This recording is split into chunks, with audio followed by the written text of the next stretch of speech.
Anyway, it's an interesting situation for Spurs and Conte, because I almost felt like this was Spurs' kind of, as a football club, their last excuse. Because you look at the managers that have had, they had Pochettino, who done great things at that football club, getting them to a Champions League final. When it came to the end of his cycle, when he wanted the club to kind of reinvest, to freshen up the squad, they didn't do it. He left.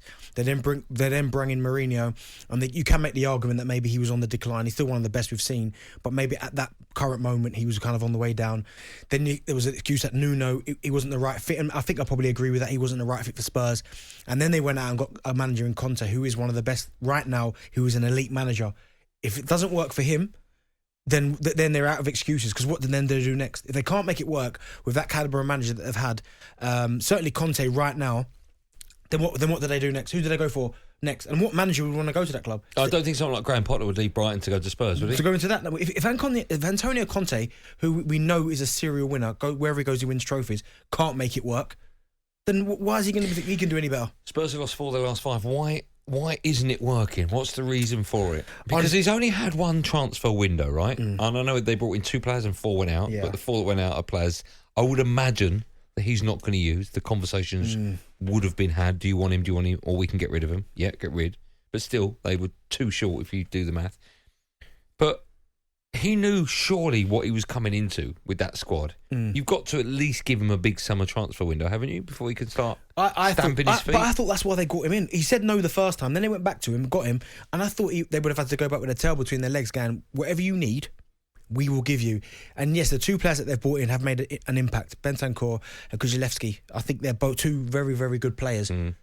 But they need more than that. Like, I thought they would have brought in another centre-half, even though I like Romeo, by the way. He has really impressed me.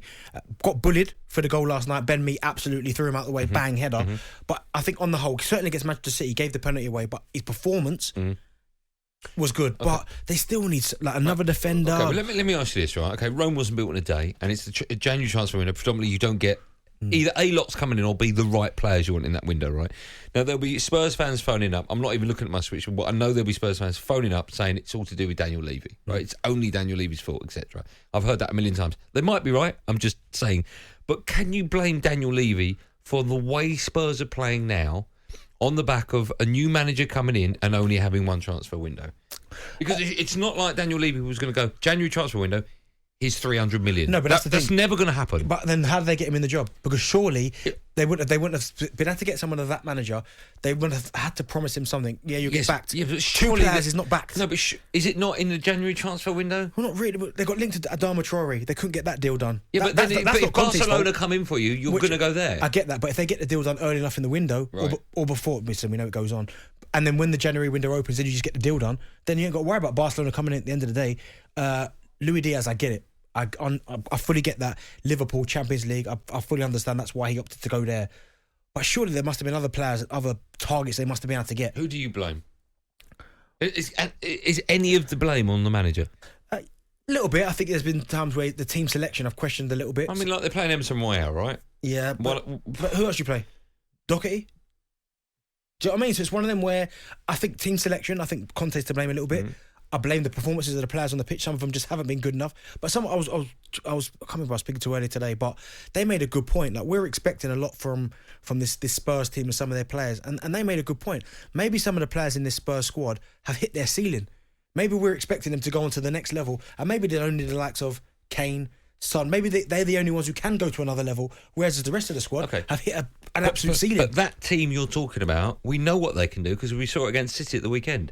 Yeah. So how is that team losing to Burnley? Burnley and Manchester City are 2 completely different games. The game against Manchester City, it kind of plays into their hands, right? You sit back because of the way City attack. The way City attack, both the fullbacks go forward, so that leaves space. Son, Kulusevski. And Burnley are never going to do that. So when Spurs are expected to get on the ball and make things happen, it's sometimes hard to break teams down. So it's completely different, 2 completely different games. From what you've seen so far this season, all right, and we've only got Spurs have got 14 games to go.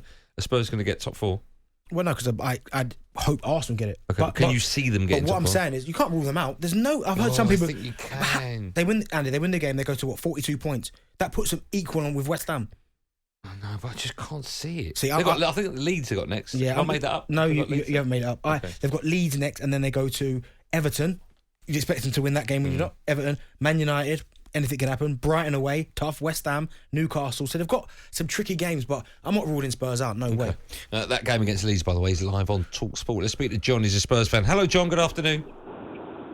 Good afternoon. How are we doing? Well, I'm okay because my team didn't lose yesterday, although they were pretty bad. But we'll get on to Man United a bit later on. But your team did. Again, 4 out of 5. What's happening?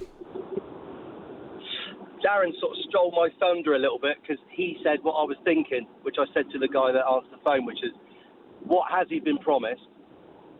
What's he come in the door? And it's not come to fruition. And I think he's got the ump with it. That's why he did the press conference like he did. You don't know the ins and outs. But Darren, here's a question for you, and you're ex-player. When you have different managers in a short period of time, is it that difficult to adapt? Do you know what it is, John? I wouldn't say it's that difficult. I wouldn't say it's that difficult to adapt. But when you've got the likes of Nuno, and this is no disrespect to Nuno, with him coming from the Wolves scenario, yeah, I think you'd back him to a certain extent.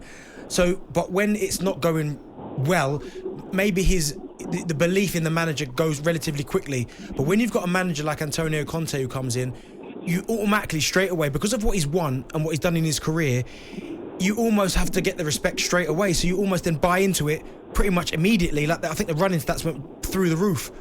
So I don't think it's that difficult. Expectations levels seem to go through the roof. Exactly. You've got a manager like that. And exactly. The guys are like either starstruck or they're not sure what they're doing. Sometimes that's how it looks. You know, I knew yesterday. I just knew my heart. I said to my lad, I said, we'll either get a draw or we'll get beat. And I knew exactly. I wasn't surprised. He texted me and said, I can't believe it. I said, no, I do. I do believe it. Because we raise our game against City, Liverpool, these type of players. And then these other teams, they adapt their game to us, which they end up sounding us out, know exactly how we play, and end up stifling us. And, we can't score for toffee for that sort of game. And, I just knew it would happen. Do you think it will leave at the end of the season if it goes that far, Conte? I don't know. We can afford to pay him off because that's what we've seen to do just lately, isn't it? I don't know. I honestly don't know. I think, and fair play to him. He said exactly what he was thinking. He's just come out and said it. I know they normally use it got lost in translation. English is not my first language. It's got lost in translation. He knew what he was saying. And like Darren said, I think it's to get a reaction from the players, not from Daniel Levy. That's my opinion. Okay. I think he'll still be there. No, I don't think we'll make top 4. I think we might squeeze into 6 or something. But I think that's about it. Okay. John, thank you for your call. We'll carry on taking more calls, shall we? That's why we're here. So you, the football fan, can have your say on national radio simply by picking up the phone. Come on, Tottenham fans, 03717 223344. This is Drive on talkSPORT with We Buy Any Car. There's now over 475 branches nationwide. Find your closest now.